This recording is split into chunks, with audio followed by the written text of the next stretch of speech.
আসসালামু আলাইকুম ভিউয়ার্স। বর্তমান সময়ে ব্যাংক, বিকাশ, নগদ, পিএসপি, রকেট উপায় সমস্ত কিছু একই প্ল্যাটফর্মে নিয়ে আসা হয়েছে। অর্থাৎ আপনি যদি ইচ্ছে করেন ব্যাংক থেকে এমএফএস অর্থাৎ মোবাইল ফিনান্সিয়াল সার্ভিস, রকেট, নগদ উপায়ে টাকা পাঠাতে পারবেন। আবার এমএফএস থেকে পিএসপি অর্থাৎ পেমেন্ট সার্ভিস প্রোভাইডার যেমন আইপে বা ডিমানিতেও টাকা ট্রান্সফার করতে পারবেন। আগে কিন্তু এই বিষয়টা ছিল নগদ থেকে রকেট বা রকেট থেকে বিকাশ, বিকাশ থেকে উপায়, এটা কিন্তু টাকা পাঠানো সম্ভব ছিল না।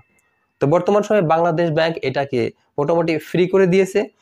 ফ্রি বলতে চার্জ প্রযোজ্য হবে, বাট এই প্ল্যাটফর্মটাকে ফ্রি করে দিয়েছে যাতে মানুষ হ্যান্ড ক্যাশের পরিবর্তে ডিজিটাল মানির মাধ্যমে লেনদেন বেশি করে।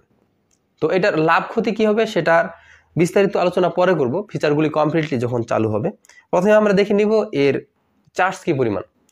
ভিউয়ার্স, আপনাদের যাতে সহজে বোধগম্য হয় তাই আমি একটি চার্টের মাধ্যমে এর যে চার্জ আছে অর্থাৎ কোথা থেকে কোথায় টাকা পাঠালে কত টাকা চার্জ হবে সেটাকে একটু তুলে ধরার চেষ্টা করবো ইনশাল্লাহ।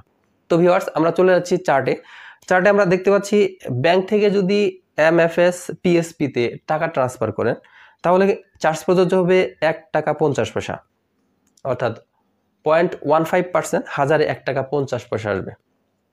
আর যদি এমএফএস থেকে পিএসপিতে বা ব্যাংকে টাকা পাঠান সেক্ষেত্রে চার্জ আসবে 0.85%, অর্থাৎ হাজারে 8 টাকা 50 পয়সা।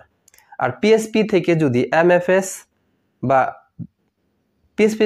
এমএফএস এ টাকা ট্রান্সফার করেন তাহলে চার্জ আসবে 2 টাকা, 0.2%, অর্থাৎ 1000-এ 2 টাকা চার্জ আসবে।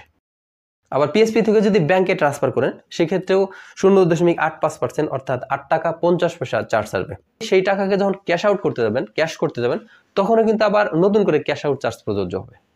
তবে জরুরি মুহূর্তে আপনার যদি প্রয়োজন হয় একটা অপশন থেকে আরেকটা অপশনে কিন্তু টাকা পাঠাতে পারবেন।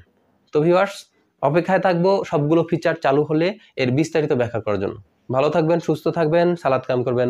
বিদায় নিচ্ছি, আল্লাহ হাফেজ।